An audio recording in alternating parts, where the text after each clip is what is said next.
Anne-Marie Moulin, merci d'être avec nous. Vous êtes médecin et philosophe des sciences au CNRS, auteur de L'aventure de la vaccination aux éditions Fayard. Pourtant, au premier mois de l'épidémie, il existait bien une conscience collective de la nécessité d'un vaccin accessible pour tous. Or, c'est un autre scénario, on vient de le voir, qui se dessine. Quelle est votre analyse sur la chose ? C'était très prévisible. L'idée généreuse était que le vaccin devait devenir un bien public commun, c'est-à-dire partagé à égalité par tous. On savait bien que ce scénario ne se produirait pas. Aussi, on voit l'OMS qui adjure, avec un ton très solennel, les nations les plus riches d'oublier leur nationalisme. Je ne pense pas que c'est une question de nationalisme. Ce n'est pas le bon mot. Disons égoïsme, tout simplement. Là, c'est la philosophe qui parle. C'est la philosophe qui parle et aussi la citoyenne du monde. Et au niveau de l'accès au vaccin, est-ce que l'on sait combien on en dispose aujourd'hui ? On sait combien de vaccins différents dispose-t-on dans le monde aujourd'hui ? Oh, écoutez, au moins 5 maintenant. Mais le nombre va augmenter. Et d'ailleurs, il va augmenter quelque part la perplexité des candidats à la vaccination. Alors justement, au niveau, on a beaucoup parlé de la défiance des Français à l'égard de la vaccination. Que vous inspire cette méfiance de l'homme vis-à-vis de la science ? Moi, je pense, en ce qui concerne la France, je suis très claire. Je pense qu'on a beaucoup exagéré le lobby des antivax.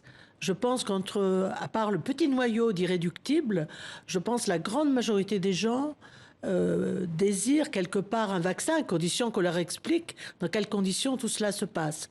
Je pense aussi quelque part que les Français, pardonnez-moi le mot, ils ont une histoire d'amour déçu. Ils pensaient que les vaccins étaient 100% efficaces, sans aucun inconvénient secondaire et aussi gratuits ou proches de l'être.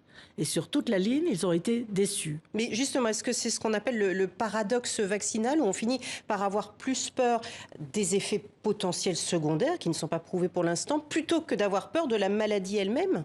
Ah, ça, c'est un déséquilibre qui a, je pense, beaucoup régressé, parce qu'avant, on pensait que les maladies étaient en voie d'éradication. Donc c'est vrai, logiquement, il n'y avait plus vraiment besoin de vaccins. Tandis que là, maintenant, face à la menace, le raisonnement est différent. Alors, on parle beaucoup du vaccin, on le voit. Est-ce qu'on avance également au niveau du traitement du Covid ?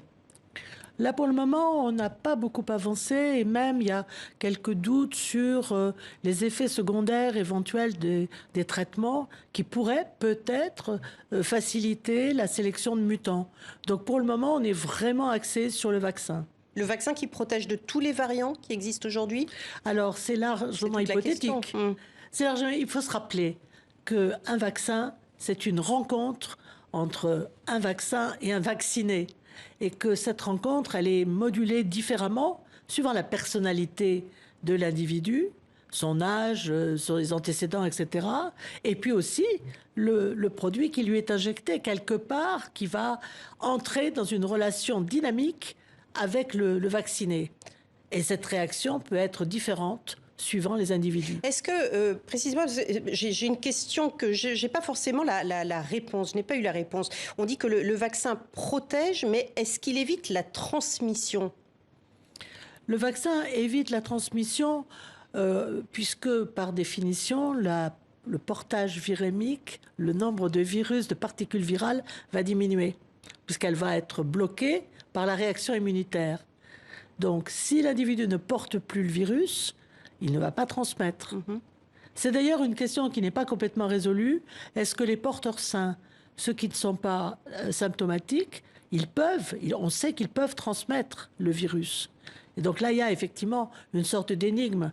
Le vaccin, le Covid n'a pas fini de nous instruire. Mais là, les autorités françaises ont pour le coup recommandé, là je pense hier, qu'une seule dose était suffisante pour une personne qui aurait déjà été contacté, qui aurait déjà eu le Covid-19.